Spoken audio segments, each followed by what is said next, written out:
Assalamualaikum warahmatullahi wabarakatuh. Saya Bidan Violita Denata Putri SDR MKEP selaku dosen program studi S1 Kebidanan dan Profesi Bidang Institut Kesehatan Payung Negeri Pekanbaru. Pada video ini saya akan mendemonstrasikan proses pembelajaran pada mata kuliah asuhan kebidanan pada kehamilan dengan topik mengidentifikasi ketidaknyamanan dan komplikasi kehamilan serta merencanakan asuhan kebidanan yang tepat. Mata kuliah asuhan kebidanan pada kehamilan memiliki bobot 5 SKS, 3 pada teori dan 2 pada praktikum. Pembelajaran dirancang menggunakan pendekatan Outcome Based Education atau OBE dengan mengintegrasikan sistem pembelajaran STL sehingga seluruh aktivitas pembelajaran berorientasi pada pencapaian pembelajaran mahasiswa. Materi yang saya ajarkan pada kesempatan ini merupakan sub TPMK ke-6, yaitu mengidentifikasi ketidaknyamanan dan komplikasi kehamilan serta merencanakan asuhan kebidanan yang sesuai. Melalui pembelajaran ini diharapkan mahasiswa mampu yang pertama yaitu mengidentifikasi ketidaknyamanan pada kehamilan berdasarkan trimester, yang kedua menganalisis hubungan antara keluhan ibu hamil dengan perubahan fisiologis selama kehamilan, yang ketiga yaitu menentukan edukasi dan intervensi non-farmakologis yang aman sesuai dengan kondisi ibu, dan yang terakhir yang keempat membedakan keluhan normal dengan tanda bahaya kehamilan serta menyusun rencana asuhan kebidanan yang tepat. Nah, dalam proses pembelajaran ini saya menerapkan 3 komponen utama, yaitu yang pertama delivery, yang kedua yaitu interaction, dan yang ketiga adalah assessment. Pada tahap delivery, saya memulai pembelajaran melalui persepsi dan pemaparan tujuan pembelajaran. Kemudian menyajikan clinical trigger berupa studi kasus ibu hamil dengan berbagai keluhan yang umum ditemukan di pelayanan antenatal. Materi disampaikan secara interaktif menggunakan media LCD, presentasi serta skenario kasus yang relevan dengan praktek kebidanan, sehingga mahasiswa memperoleh gambaran nyata sebelum melakukan analisis. Selanjutnya, pada tahap interaction, saya menerapkan case method dan SGD, di mana mahasiswa bekerja dalam kelompok kecil untuk mengidentifikasi ketidaknyamanan berdasarkan trimester, menganalisis hubungan keluhan dengan perubahan fisiologis kehamilan, membedakan keluhan normal dengan tanda bahaya, serta menyusun edukasi dan rencana asuhan kebidanan berdasarkan rekomendasi dari WHO, buku KIA, ACOG, dan artikel ilmiah terkini. Nah, selama diskusi, saya berperan sebagai fasilitator yang memberikan pertanyaan tematik, umpan balik, dan penguatan konsep sehingga mahasiswa didorong untuk mengembangkan kemampuan berpikir kritis, komunikasi, kolaborasi, dan pengambilan keputusan klinis. Nah, pendekatan case method dalam kerangka OBE ini membantu mahasiswa mengaitkan teori di penyelesaian masalah yang nyata. Selanjutnya, pada tahap asesmen, saya menggunakan penilaian autentik melalui observasi diskusi, presentasi kelompok, penugasan analisis kasus, dan rubrik yang menilai ketepatan identifikasi masalah, ketepatan intervensi, kualitas edukasi, serta kemampuan menyusun rencana asuhan kebidanan berbasis bukti. Nah, pembelajaran diakhiri dengan refleksi bersama untuk mengevaluasi pemahaman mahasiswa dan memberikan umpan balik terhadap pencapaian sub TPMK ke-6. Hasil pembelajaran menunjukkan mahasiswa mampu membedakan ketidaknyamanan normal dengan komplikasi kehamilan serta menyusun rencana asuhan kebidanan secara sistematis, profesional, dan berorientasi pada keselamatan ibu dan janin. Baiklah, demikian deskripsi proses pembelajaran yang akan saya laksanakan. Selanjutnya saya akan memulai kegiatan pembelajaran bersama mahasiswa. Terima kasih. Assalamualaikum warahmatullahi wabarakatuh. Oke, selamat siang adik-adik semua. Siang, Kembali lagi bersama saya kita di pertemuan 11 ya. Setelah kemarin sudah sama Bu Zakia tentang screening risiko maternal terhadap ANC. Ya, dari ANC kemudian kita masuk ke pertemuan 11 tentang gangguan ketidaknyamanan pada ibu hamil ya. Nanti si pen tolong di absen bagi teman-temannya yang nggak hadir ya. Ya. Oke, ini kemudian kita langsung aja ya, kita masuk ke gangguan ketidaknyamanan pada ibu hamil ya. Di sini apa yang inti dari kita adalah mengenali keluhan fisiologis ya. Fisiologis artinya yang alami ya. Oke. Kemudian memberikan asuhan yang aman dan mendeteksi tanda bahaya ya. Oke, kita bahas ini dulu ya. Apa yang dibutuhkan dalam pemberian materi ini adalah nih, kalian mampu nih mengelompokkan ketidaknyamanan berdasarkan trimester. Trimester ada berapa? 3 ya, trimester 3 artinya pandai mengelompokkan ketiga trimesternya. Kemudian yang kedua, mengaitkan keluhan dengan perubahan fisiologis kehamilan. Nah, kemudian yang ketiga ada memberikan edukasi dan intervensi non farmakologis yang aman pada ibu hamil ya, karena nggak semuanya nih kita bisa pemberian farmakologi pada ibu hamil. Nah, yang keempat adalah membedakan keluhan yang normal dari tanda bahaya. Nanti akan kita bahas bagaimana dan apa-apa aja tanda bahaya pada ibu hamil. Nah, ya, intinya adalah tujuan akhirnya asuhan yang nyaman, aman, individual, dan berorientasi deteksi dini. Tetap kita bahas deteksi dini karena penting ya untuk antenatal, untuk kehamilan ya. Oke. Nah, nih mengapa ketidaknyamanan itu muncul? Lihat, ada dari beberapa faktor ya. Faktor pertama adalah faktor hormonal. Nah, di mana progesteron memperlambat motilitas cerna ya. HCG berperan pada mual awal kehamilan. Makanya pada ibu hamil trimester awal itu rentan terjadinya mual, ya. Kemudian nih dari faktor mekaniknya, pembesaran uterus mengubah pusat gravitasi dan menekan lambung, kandung kemih serta vena. Jadi ini ada perubahan mekanik ya semasa kehamilan sehingga terjadilah ini semua. Oke, selanjutnya di bagian sirkulasi. Nah, sirkulasi ini adalah peningkatan volume darah dan vasodilatasi yang mempengaruhi suhu tubuh, pusing serta edem ringan. Edem atau udem ya, ini bisa disebut udem kita biasanya. Nah, kemudian yang terakhir adalah yang paling banyak adalah psikologis dan gaya hidup.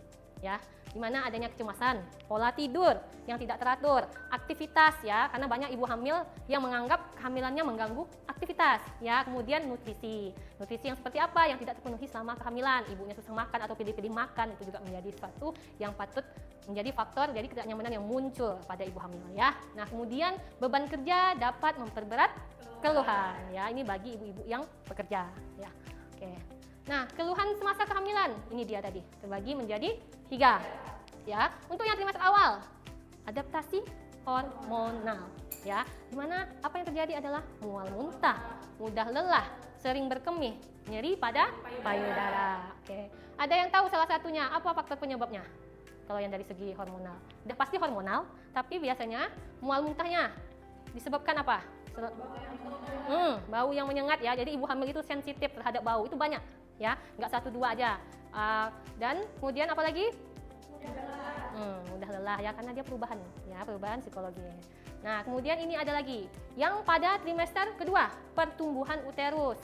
Nah, trimester 2 dari trimester 1 tentu makin terjadi pembesaran perut ya, pembesaran uterus. Nah, sehingga apa yang terjadi? Adanya nyeri punggung, konstipasi. Ya, ini yang banyak terjadi pada ibu hamil trimester 2 ya. Nah, kemudian yang trimester 3 ini biasanya yang paling berat yang dialami oleh ibu hamil. Karena apa? Semakin besar juga perutnya, uterusnya ya. Berarti semakin banyak yang ditanggung oleh ibunya. Yang dibawa ibunya selama hampir 9 bulan di sini yang memasuki trimester ke-3. Apa aja itu? Adanya sesak ringan, udem, ya, sulit tidur. Ini yang paling banyak itu adalah biasanya adalah sulit tidur pada ibu. Sulit tidur pada trimester 3 biasanya disebabkan karena apa? Tidur. Oke, tidur udah nyaman karena perutnya sudah besar. Apalagi sering buang air kecil ya. Sering buang air kecil karena tekanan uterus yang semakin membesar ya. Apalagi makin turun penurunan yang bagian terbawah janin ya, semakin menekan kandung kemih ibunya ya. Itu yang terjadi pada trimester ketiga ya. Tapi tidak semua ibu mengalami keluhan yang sama ya. Nilai intensitasnya ya, durasinya dan dampaknya pada ibunya ya, tergantung karena tiap ibu hamil itu berbeda-beda ya. Oke, selanjutnya kita masuk ke ketidaknyamanan per trimesternya ya. Yang pertama ini kita bahas pada trimester 1, apa aja adaptasi hormonal yang paling dominan ya. Yang pertama apa? Mual dan muntah ya. Mual dan muntah di sini apa penyebabnya? Mengapa terjadi? Yaitu adanya perubahan HCG, estrogen dan sensitivitas ya. Jadi sensitivitas bau ya, ini yang menyebabkan mual dan muntah dan ada perubahan HCG dan estrogennya. Nah, kemudian edukasi apa yang bisa kita berikan adalah makan sedikit tapi sering. Hindari apa yang menjadi penyebab atau pencetus ya. Misalnya nih, ibu yang mual muntah, hindari apa? Roti yang beragi ya. Roti yang beragi diganti dengan apa? Ya, itu biskuit atau dapat juga dengan teh hangat yang bisa membantu mengenakkan lambung ibu ya. Ini bisa kita jadi dari pencetusnya. Dan juga makan sedikit tapi seringnya tetap ya, harus kemudian dengan asupan cairan biar nggak dehidrasi. Oke, lanjut kita mudah lelah ya. Ini mengapa itu terjadi? Itu adaptasi metabolik dan peningkatan kebutuhan energi. Nah, di sini dia. Apa edukasi yang harus kita berikan adalah istirahat yang cukup ya. Kemudian nutrisi seimbang, tetap aktif sesuai dengan toleransi istirahatnya. Ini dia ya, biar nggak mudah lelah. Kalian aja kalau diporsir terus pasti cepat lelah, ya kan? Coba aja semuanya diasup gimana? Ya, maka itu kita butuh toleransi istirahat di sini ya. Nah, kemudian di sini adalah sering berkemih. Ini sering berkemih ini adalah disebabkan oleh aliran darah ginjal meningkat dan kandung kemih lebih sensitif, ya. Kemudian ditangani dengan apa? Cukup minum siang hari, yang malamnya kurangi minum. Itu dia ya. Dan jangan menahan buang air besar. Dan gimana lagi caranya adalah deteksi, ada nggak nyeri pada ibunya, ya. Kalau nyeri apa yang terjadi? Kemungkinan ISK, infeksi saluran kemih ya, makanya kita perlu deteksi adanya nyeri atau enggak di sini ya. Nah, kemudian payudara tegang. Di sini disebabkan oleh peningkatan hormon dan vaskularisasi jaringan payudara. Makanya payudara ibu yang trimester 1 itu rentan terjadi penegangan. Ya, ini dia. Apa yang harus disarankan pada ibunya adalah menggunakan bra yang longgar ya, biar ibunya nyaman. Ini ya, biar nggak terjadi gangguan tidak nyamanan ibu tersebut karena payudaranya tegang. Nah, kemudian apa lagi yang bisa dilakukan? Oke, kompres hangat. Kompres hangat ini merupakan salah satu non farmakologi yang bisa kita lakukan. Jadi nggak harus serba obat gitu ya, karena ini masih dalam kategori normal ya. Nah, kemudian hindari tekanan yang berlebihan. Itu dia ya. Oke. Selanjutnya trimester kedua. Nah, apa yang terjadi pada trimester kedua? Gangguan tidak nyamanannya adalah Oke, ini trimester kedua karena perut ibu yang semakin membesar ya. Ini yang pertama adalah heartburn. Nah, heartburn di sini adalah disebabkan oleh relaksasi sphincter ya, sphincter esophagus ya, dan tekanan uterus di sini. Makanya terjadi heartburn ya. Nah, kemudian apa edukasi yang perlu diberikan adalah porsi kecil, hindari berbaring setelah makan ya, dan kenali makanan pemicu. Nah, ini dia. Nah, yang kedua ada konstipasi disebabkan oleh motilitas usus yang melambat dan zat besi yang dapat memperberat. Mengapa zat besi dapat memperberat di sini adalah karena trimester kedua ini adalah kita dapat memberikan vitamin Fe ya, Fe. Nah, salah satu efek samping dari tablet Fe atau tablet zat besi adalah terjadinya konstipasi. Ya, jadi nanti mungkin bisa disarankan pada ibunya, ibu jangan panik karena ini merupakan salah satu dampak dari tablet Fe-nya, jadi nggak perlu khawatir ya. Kita berikan edukasi kepada ibu. Caranya gimana lagi? Tambah serat, ya, cairannya diperbanyak, itu dia yang bisa membantu. Kemudian evaluasi suplemennya ya. Ingat suplemen yang diberikan adalah yang dari tenaga kesehatan ya, baik itu bidan, dokter, objin dan sebagainya ya. Pokoknya yang penting tenaga kesehatan. Kemudian adanya nyeri punggung ya. Ini nyeri punggung kenapa adanya? Karena perut yang semakin besar. Perut ibu hamil apa bentuknya? Oke, lordosis ya. Jangan lupakan bentuk ibu hamil ya, lordosis perut yang semakin membesar dan bertambah, kemudian ligamennya lebih lentur. Makanya sehingga terjadinya nyeri pinggang pada ibu hamil ya, karena banyak yang di ligamennya yang terjadi perubahan dan lordosis yang terjadi pada ibu hamil. Nah, kemudian di sini ada juga edukasi ringannya. Edukasi ringannya apa yang perlu diberikan adalah postur, gimana postur ibu. Nah, kemudian alas kaki yang stabil ya, karena hindari yang heels dan sebagainya. Ingat ini ibu hamil ya, jadi bebannya akan bertambah seiring besarnya perut ibu ya. Kemudian lakukan kompres hangat dan bisa juga dengan peregangan. Peregangan di sini seperti apa? Oke, yoga, gym ball, apalagi senam ibu hamil ya, bisa dilakukan peregangan ya, olahraga pada ibu hamil. Nah, kemudian kram tungkai ini yang terjadi pada trimester kedua adalah perubahan sirkulasi dan beban otot sering terjadi pada malam hari. Nah, apa edukasi yang harus diberikan adalah peregangan betis, gerak pergelangan dan hidrasi yang cukup ya. Cukup minumnya juga. Nah, oke, lanjut kita trimester ketiga, ini yang paling banyak pada ibu hamil ya keluhannya. Karena apa? Di sini juga pusatnya ya. Karena semakin pembesaran perut ibu, janin yang semakin menurun, menekan ya, ini dia. Oke, nih makanya adanya tekanan mekanik yang semakin dominan. Apa aja? Nih, sesak ringan. Apa yang menyebabkan sesak ringan? Oke, diafragma terdorong dan kebutuhan oksigen meningkat. Nah, edukasi yang dibutuhkan apa? Postur yang tegak, kemudian aktivitas yang bertahap, tidur dengan kepala lebih tinggi ya, untuk menghindari sesaknya dan agar sirkulasi oksigen ke otak lebih lancar ya. Nah, kemudian apalagi adanya udem pada tungkai. Nah, ini biasanya trimester 3 itu disebabkan oleh tekanan vena dan retensi cairan nih, retensi cairan yang fisiologis. Ingat masih fisiologis ya. Bagaimana kita melakukan selanjutnya adalah kita evaluasi nih, elevasi tungkai ya. Kemudian hindari yang berdiri lama ya. Ingat ibu hamil itu hindari untuk menggantung kaki ya, karena itu akan menambah pembengkakan pada kaki, pada tungkai ya. Kemudian gerak pergelangan dan tidurnya usahakan miring ya. Kemudian ini sulit tidur ya. Sulit tidur itu disebabkan oleh apa aja? Sering buang air kecil, apalagi? Gerak janin yang semakin aktif. Kemudian apalagi? Sering ngerasa panas atau heartburn ya. Nah, kemudian apalagi posisi ya, ini beberapa gangguan tidur pada ibu. Apa yang harus kita lakukan adalah ya, perbaiki rutinitas tidur. Ya, kemudian bantal penopang diberikan, misalnya di mana? Nah, biasanya kalau ibu sulit tidur, sini ya, atau tidurnya gimana? Relaksasinya, relaksasi dalam bentuk apa biasanya? Apa? Relaksasi apa? Apa kalau relaksasi? Aromaterapi. Nah, aromaterapi dapat diberikan agar tidur ibunya lebih nyenyak, atau bisa dengan musik, ya itu bisa. Oke, kemudian batasi konsumsi kafein, tapi biasanya ibu hamil ini jarang ya kafein. Oke, kemudian Blackstone Hicks di sini ada, ya. Kontraksi latihan ini tidak teratur dan biasanya tidak makin kuat. Ingat itu adalah kontraksi palsu ya. Jadi dapat dibedakan mana yang kontraksi palsu dan mana yang asli ya. Kalau semakin kencang berarti itu adalah kontraksi asli. Nah, kemudian kalau tidak teratur dan biasanya tidak makin kuat itu adalah yang palsu ya. Berarti istirahat dan evaluasi cairan ya. Kemudian evaluasi cairan dan gimana nyerinya ya. Jadi nyeri makin kencang artinya apa? Butuh kita perhatikan ibunya kalau di sini ya. Sementara kalau berhenti itu adalah yang palsu atau kontraksi palsu. Oke. Nih, lanjut dulu ya. Ini nilai sebelum memberi obat. Ya, ingat ibu hamil itu nggak bisa sembarang dikasih obat ya. Nah, kita kaji dulu sebelum kita memberi obat. Nih, kita akan kaji intensitasnya, durasi penyebabnya, dampaknya, dan usia kehamilannya, gejala penyertanya apa. Ini dia pada kita kaji. Kemudian singkirkan bahayanya nih. Nih, yang bahaya adalah periksa tanda vital dan lakukan penilaian ibu dan janin.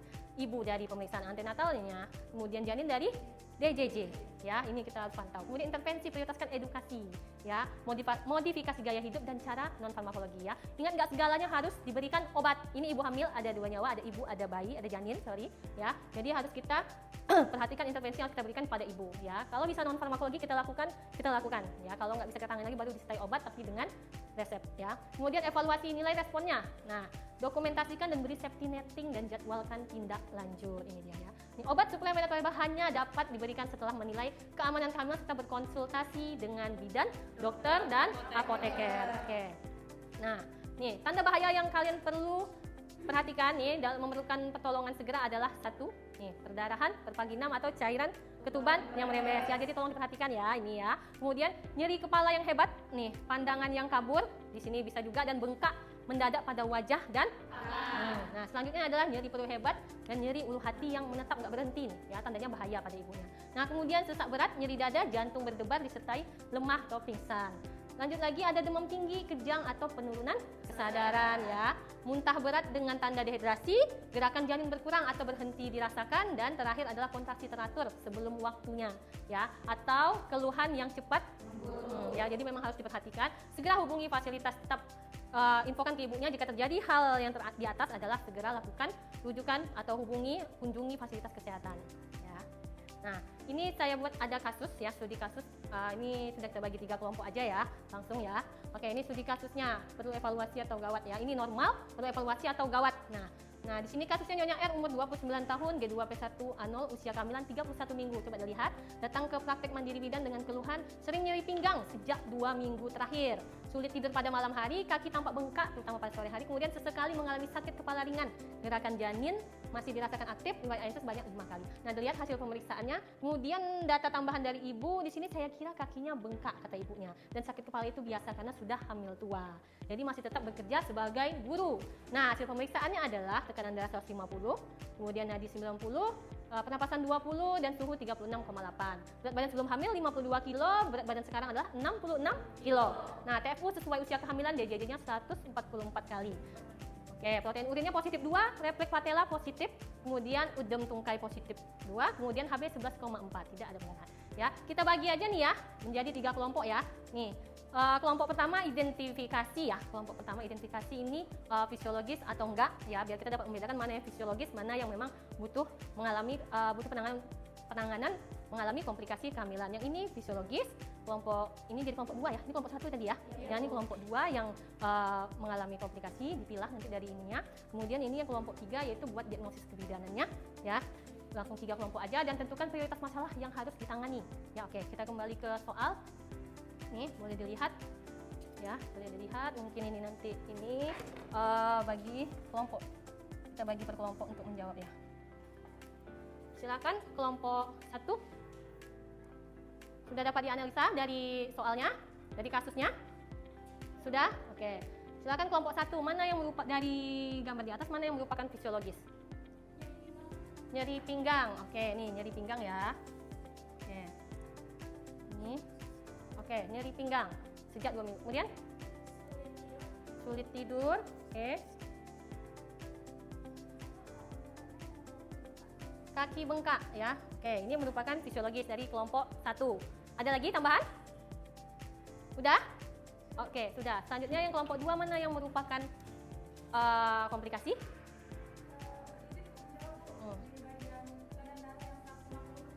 Oke, 150 nih ya. Oke, 150. Protein urin positif 2. Oke, nomor 2. Udemnya positif 2 ya. Ini main udem ya. Oke, ada lagi? Sakit kepala. Mana sakit kepala nih? Oh, ini sakit kepala. Oke, komplikasi ini 2 ya. Nah, terus? Ada lagi? Udah pas? Ada lagi? Yang komplikasi? Udah? Oke, lanjut kita. Udah? Oke, lanjut yang kelompok 3. Diagnosa? Oh. Untuk dari kelompok 1 dan 2 kan tadi udah disebutin kan Bu, apa saja. Jadi diagnosanya dari kelompok 3 yaitu preeklamsia ringan Bu, dengan keluhan fisiologisnya nyeri punggung dan insomnia atau susah tidur. Oke, preeklamsi, Iya, preeklamsi masih ringan, Bu. ringan. Iya. Kenapa ringan? Preeklamsi? Karena kan masih sakit kepalanya masih ringan, terus Oke. untuk tekanan darahnya masih 150/100 mmHg. Oke, ya. Oke, dilihat lagi. Oke, kita Melakukan monitoring tekanan darah, lalu melakukan monitoring gerakan janin, terus serta memberikan edukasi tanda bahaya pada ibu. Oke, edukasi tanda bahaya, monitoringnya juga. Oke, baik. Kita bahas satu-satu ya. Yang merupakan ini dari yang normal. Ini dari kelompok 1 adalah nyeri pinggang selama 2 minggu terakhir ya. Ini 2 sulit tidur pada malam hari. Kemudian kaki tampak bengkak. Ini 1 ya. Ya, kaki 3. 1, 2, 3. Ya? Ya. Oke. Kenapa ini menjadi ini fisiologis? Karena itu merupakan salah satu tanda-tanda ketiga yang masih normal, masih fisiologis. Oke, berarti ini masih dikatakan normal ya. Ya. Makanya masih 1, masih merupakan kategori fisiologis ya. Di mana yang ini bisa dilaksanakan dengan non farmakologi ya. Ini dia. Oke, lanjut kita yang kedua. Apa-apa aja yang merupakan komplikasi dalam kehamilan. Nah, dilihat ini nomor 2. 1. Dari tekanan darahnya 150. Kemudian apa lagi? Protein urin ya, protein urin positif 2 ya. Kalau normal berarti negatif ya. Kemudian udem tungkainya juga plus 2 ya. Kemudian sakit kepala ya. Oke. Ya, ini dia deteksi. Artinya sudah dapat membedakan kita mana yang fisiologis dan mana yang patologis. Oke. Lanjut. Ya. Oke.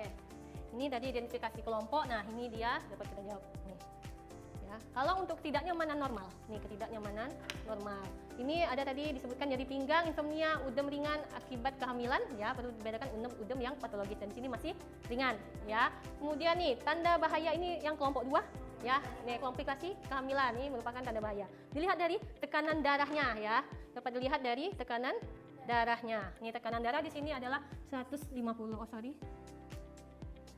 Ini tekanan darahnya 150/100, artinya melebihi dari tekanan darah normal ya. Tekanan darah normal kita adalah 100 sampai 130 ya, artinya dia melebihi dari 130 mmHg. Nah, kemudian protein urinnya positif 2, udemnya juga positif 2, disertai sakit kepala. Ini berarti adanya resiko preeklamsi ya. Nah, kemudian lanjut ke diagnosis. Nah, diagnosis di sini adalah, nih, betul kata temannya tadi ya, Nyonya R umur 29 tahun, G2P1A0, kehamilan 31 minggu dengan preeklamsi ringan. Ya, disertai ketidaknyamanan fisiologis berupa nyeri punggung dan insomnia. Jadi diagnosa kita nggak hanya yang patologis, tapi juga disertai dengan fisiologis yang bisa kita tangani untuk kebutuhan apa yang kita berikan pada ibunya nanti. Ya, itu dia. Oke, nih asuhannya apa yang diperlukan? Oke, monitoring tekanan darah. Kemudian gerakan janinnya masih aktif ya tadi. Kemudian edukasi tanda bahaya. Istirahat dengan miring kiri ya, untuk menghindari nyeri punggungnya ya, atau menangani nyeri punggungnya. Nah, kemudian edukasi nutrisi, manajemen nyeri non farmakologi ya, dapat berupa senam tadi ya, dapat berupa kompres hangat juga bisa ya. Nah, kemudian kolaborasi dengan dokter SPOG atau OBGYN. Nah, persiapan rujukan sesuai standar bila kondisi memburuk. Ingat, rujukan dilakukan bila kondisi memburuk ya. Oke, lanjut. Oke, ini kesimpulannya. Oke, kita lanjut ke kesimpulan ya. Artinya ingat, ibunya yang terbiasa atau nyaman itu bukan berarti abai. Jadi kita memang harus memperhatikan ibunya. Ya, kadang ibunya nih santai aja, gimana menganggap bahwa gejala kenyamanannya berupa biasa aja. Gitu. gitu ya. Jadi nggak selamanya nyaman itu bukan berarti abai. Jadi satu yang perlu kita pahami adalah pahami pola, gimana keluhannya dipengaruhi trimester. Keluhan ibu ini sesuai nggak sama trimesternya, cocok nggak gitu, atau mungkin disebabkan oleh perubahan fisiologisnya. Nah, dan kondisi individual ibunya sendiri bagaimana gitu ya. Nah, kemudian yang kedua mulai dari yang aman nih. Yang aman apa? Edukasi dan intervensi non farmakologis. Ingat segalanya itu bukan dengan obat. Ya, jangan sedikit obat. Ingat itu ada dua nyawa, ada ibunya, ada janinnya ya. Jadi yang mana pada ibu hamil ini sangat sensitif atau rentan terhadap asupan obat ya. Jadi edukasi dan intervensi non farmakologis menjadi dasar asuhan. Nah, kemudian berikan safety netting. Safety netting ini seperti apa? Nah, jelaskan kapan harus kembali kepada ibu. Nah, siapa yang dihubungi jika terjadi sesuatu atau ibu dalam kondisi mengalami tanda bahaya yang seperti sebelumnya. Nah, kemudian tanda bahaya apa yang harus dikenali. Nah, itu yang memang harus diperhatikan ya. Nah, jadi sampai sini ada yang kurang paham dari penjelasannya? Paham? Paham, ya oke. Coba saya refleksi lagi ya. Nah, refleksi lagi, oke. Pada trimester 1 apa yang biasanya terjadi pada ibu hamil? Oke, mual muntah. Kemudian pada trimester 2? Ya, oke, nyeri punggung. Dan trimester 3? Sulit tidur. Oke, jika ibunya nyeri pinggang, apa yang bisa dilakukan? Kompres hangat. Cara tidur miring ke kiri. Oke. Ya, jadi itu yang beberapa yang bisa. Kemudian peregangan juga ya. Jadi ingat ya, peregangan juga bisa dilakukan. Jadi segalanya nggak harus dengan obat. Oke, sebelum saya tutup, kita coba refleksi dulu ya. Refleksi dari apa yang sudah dipaparkan hari ini. Nah, silakan siapa ada satu orang yang bisa menyebutkan dari refleksi untuk hari ini bagaimana? Oke, silakan. Tadi dari yang sudah dipaparkan, pada fisiologis mual muntah normal. Tapi pada patologis, kalau mual muntahnya berlebihan, tidak beraktivitas, itu harus dibawa ke harus konsultasi dengan tenaga medis. Oke ya, ingat ya, bisa kita dapat membedakan ini fisiologis dan patologis ya. Mual muntah yang biasa seperti yang temannya sebutkan tadi adalah mual muntah biasa yang masih bisa kita tangani dengan aturan makan atau pola makan diperbaiki ya. Tapi kalau sudah yang patologis itu adalah mual muntah yang mengganggu aktivitas ya, seperti yang temannya bilang tadi ya. Mengganggu aktivitas, nggak bisa ngapa-ngapain nih, bahkan sampai pingsan ya. Itu memang harus kita lakukan rujukan ke tenaga kesehatan atau langsung ke paskes nih, karena ini membutuhkan rujukan, nggak bisa kita tangani secara non farmakologis ya atau secara alami. Jadi untuk refleksi hari ini adalah diharapkan adalah kalian semua dapat membedakan ini mana yang fisiologis dan mana yang patologis. Oke, dari kasus tadi sudah saya baca juga, sudah saya simpulkan juga, sudah dapat juga kalian bedakan mana yang patologis, mana yang fisiologis, dan kalian dapat menyimpulkan diagnosanya bagaimana dan asuhan apa yang diberikan. Oke, sampai sini ada pertanyaan lagi? Nggak ada pertanyaan? Oke, demikian untuk pemberian materi hari ini ya. Semoga bermanfaat untuk kalian semua ya. Dan harap diingat mana yang patologis, fisiologis, dan dapat memberikan asuhan sesuai dengan tata laksana pada ibunya ya, kebutuhan pada ibunya. Oke, demikian untuk kelas hari ini. Lebih dan kurang saya mohon maaf ya. Kita bertemu untuk pertemuan selanjutnya. Assalamualaikum warahmatullahi wabarakatuh. Waalaikumsalam warahmatullahi wabarakatuh. Terima kasih, Bu. Oke, Cipen jangan lupa absen ya. Ya. Setelah pembelajaran berakhir, sebagai tindak lanjut, mahasiswa mengerjakan tugas individu secara daring dalam bentuk diskusi dan refleksi kasus. Tugas berupa analisis studi kasus ibu hamil yang membuat identifikasi masalah, diagnosis kebidanan, prioritas masalah, serta rencana asuhan kebidanan berdasarkan referensi ilmiah yang relevan. Tugas diunggah melalui Google Drive sesuai dengan batas waktu yang telah ditentukan. Sekian video pembelajaran yang dapat saya sampaikan. Akhir kata saya ucapkan terima kasih. Assalamualaikum warahmatullahi wabarakatuh.